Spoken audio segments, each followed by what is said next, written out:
we get a solution. We are for sustainable relationship between these multinationals, community and government, whether from Russia, whether from China, whether from America. We want respect of African people. So through this judicial action, we are going to get solution to create a sustainable relationship so that these multinationals that are operating in Kenya and East Africa and entire Africa can understand that Africa is waking up.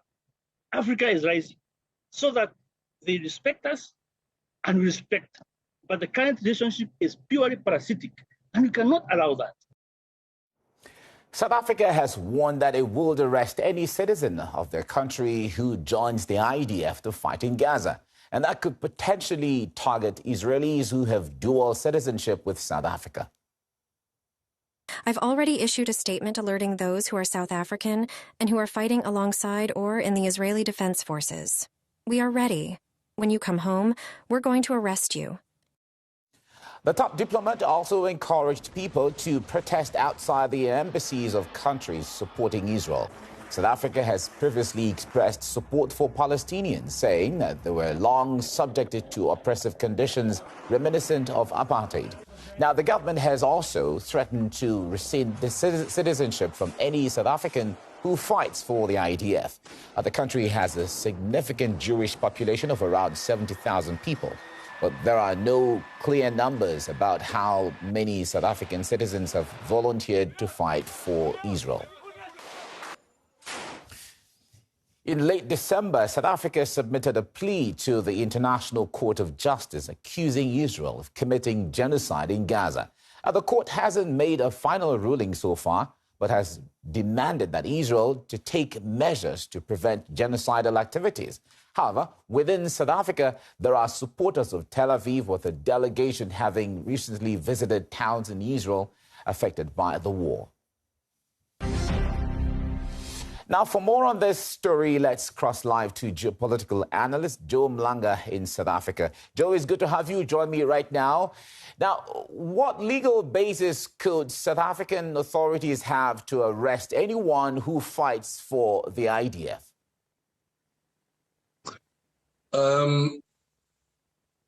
These are their citizens. South Africa has a right to dictate to their citizens what they want to do, because there's a historical background between the apartheid South Africa and Israel.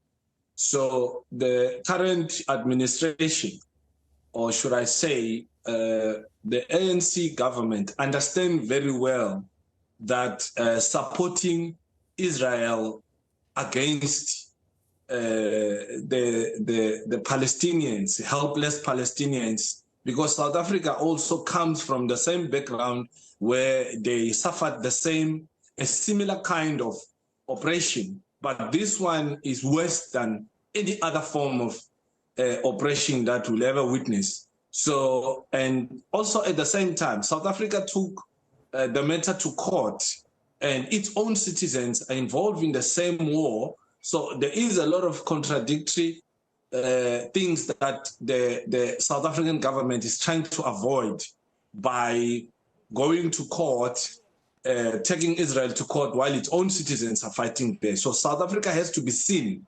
acting tough against such citizens who are fighting there, because South Africa, it's supporting the Palestinians on the basis of understanding what apartheid means.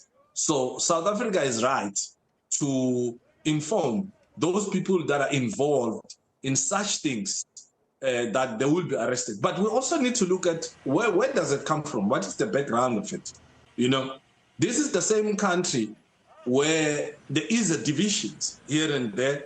You have now the opposition parties that are saying Americans need to come to South Africa to monitor the elections. These are the same parties that are supported by America. So now you have to look at these opposition parties that are linked into Israel, that are supporting Israel, that are pushing some of the people to go and support the Zionist government of Israel. So it's not just a small thing. It's bigger than that. So you will ask, who is behind this? Obviously, the very same people who are supporting Israel with weapons and money are the same people that will encourage some of racist South Africans to go and participate in the war in Gaza. Yeah, we are trying to understand the difference between the policy of the government, the stance of the government, and the rights of the citizens, on the other hand. Now, how about South Africans who simply express support for Israel or the idea of operation in Gaza, but don't go there to fight? Could they also be persecuted or arrested or something? No, there's a difference. You're free to support in terms of raising a flag, but going into the actual combat, it's a different story. So people can support what they want. And I should also indicate that in Cape Town, Palestinian flags were not allowed. The municipality in Cape Town was saying no Palestinian flags. That some people were arrested for showing Palestinian flags only in Cape Town. Any other part of South Africa, people do, they express. There's a freedom of expression. People will say what they want.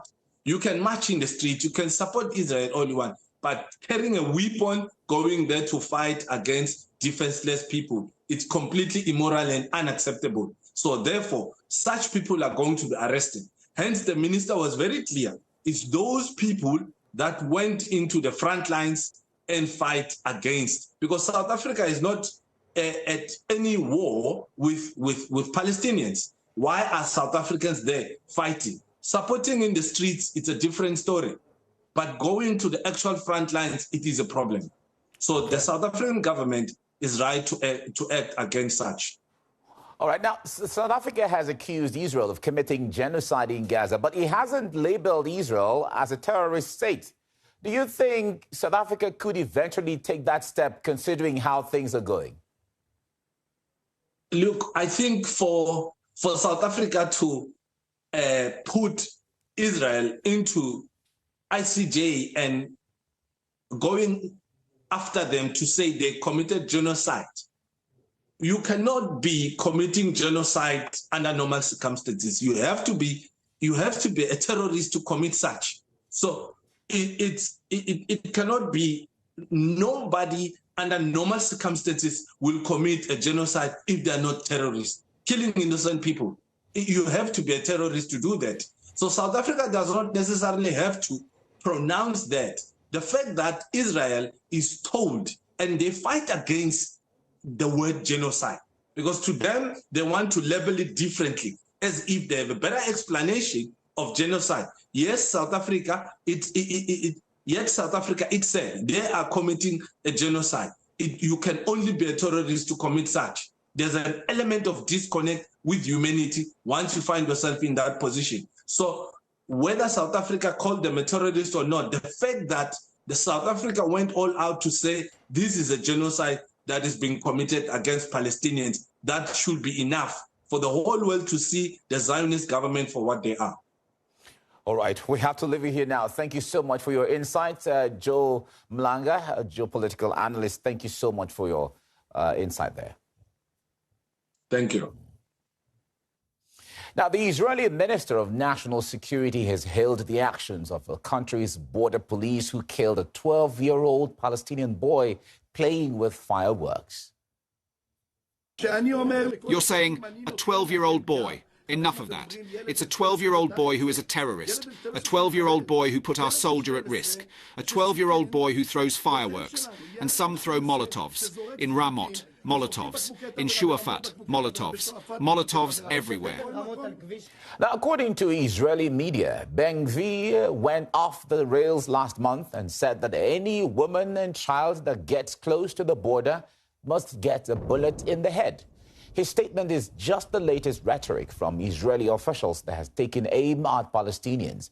Israel's defense minister branded Gazans as, quote, human animals back in October when ordering a complete blockade of the enclave. Earlier, we spoke with a Palestinian rights activist that says that the Israeli parliament supports the violence committed against Palestinians. You should never expect accountability in Israel as the world state is mobilized to the task of genocide against the Palestinians. And even if some Israelis were accused of violent acts against Palestinians, the majority of the Knesset members, of the Zionist Knesset members, were mobilizing to support them and to alleviate any possible persecution against them. Unfortunately, these outrageous comments by Ben-Gvir are not an exception, but the rule in Israel. So I think it is up to the international community, like the International Court of Justice, and up to the people that are in solidarity with the Palestinian people, like we see the actions of South Africa, to try to put some accountability on Israel for the crimes. And over in Europe, a group of humanitarian organizations are poised to take legal action against Denmark to make it to stop sending weapons to Israel. ActionAid, Amnesty International, Oxfam and Al-Haq are now suing the Danish state to stop Danish arms exports to Israel. Denmark should not send weapons if there is a reasonable suspicion that Israel is committing genocide in Gaza. That statement comes amid mounting calls in Europe to stop arms exports to Israel. The Netherlands, Italy, Spain and Belgium have already taken steps to restrict those supplies. However, the main providers of weaponry to Israel, namely the United States and Germany, are apparently not in a hurry to follow suit. The director of Al-Haq Human Rights Organization says that international legal authorities must address this issue. The European countries, they are breaching their obligation under the UN Armed Trade Treaty and also the EU Common